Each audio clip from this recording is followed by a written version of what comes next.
I do think climate change is a good thing. We could teach our children about the positives, not the negative stuff. It is only negative stuff, Toby. We're heading for an ecological disaster, and it's the future generations that are...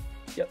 Who says who? Yes, 97% of the world's scientists. Exactly. Scientists, mainstream media, these people are elites, and they are hell-bent on scaring normal working class people like me into a state of fear and paralysis because it sounds good. And let's face it keeps you, elite, in the job. You know, where's your blitz spirit? Where's the spirit of the blitz? Spirit. We're heading for Armageddon. There's nothing about blitz spirit. Right, so on this week's debate, I'm joined by Professor Beverley Hitchens, one of the country's foremost climate scientists, and Toby Fitzpatrick, free speech activist and food blogger, who believes there are huge benefits to climate change. Hi, guys. Hello. Hi. So, Toby, your position is quite unusual. You call yourself a climate change rationalist. So, do you think climate change is real? Yes, absolutely. I think climate change is real. I'm not an idiot. I just don't believe it's that bad. I think that the whole fear-mongering from Project Certain Doom is typically overdramatic and completely unproductive. I mean, we've had a lot of these so-called experts, and everything they say is just negative, negative, negative. I just think it's time that we heard about the upside. Okay, Professor, why don't we hear more about the upside to climate change? Well, with respect, there is no upside to climate change. Climate change has us on a path to famine, drought, flooding, war, mass extinction. Better homestay holidays, a boost to our tourism economy, more jobs, and a huge upswing in people's mental health because it's not going to be so ruddy cold all the time, and sunlight plays a key role in improving people's moods. Yeah, Professor, are warmer climates better for our moods? No.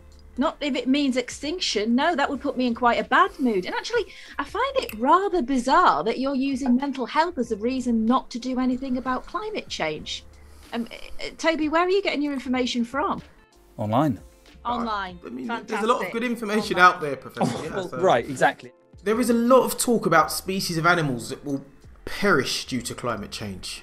Yes, well, over the lifespan of the Earth, plenty of species have fallen foul to the ebb and flow of nature. It's perfectly normal, and it's not something we should worry about. You know, there are a lot of animals that will benefit from a warmer climate. Okay, Toby, can I ask, what do you think the benefits are for the species who are going to become extinct? Well, firstly, many of those species were on their way out anyway, so, you know. And with rising tides, there is a great opportunity for British fish to thrive, which would be fantastic for our economy. I mean, that's quite a compelling argument, Professor. Fish is nice.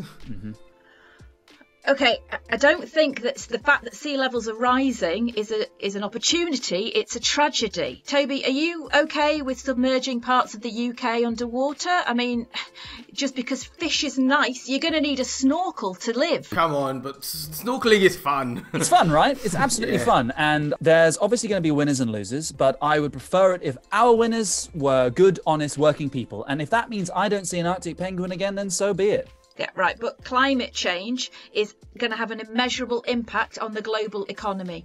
It's going to trigger a humanitarian crisis. Here we go. Usual scare tactics from the They're not scare tactics. Look, I think we're just going to have to agree to disagree on this one, guys. You know, you've both made some great points. Toby with the penguins, Professor with your scare tactics, but thank you, Toby. Thank you, Professor. Guys, please send your questions in. Toby will answer your questions. Professor will have a go, and we'll see you again.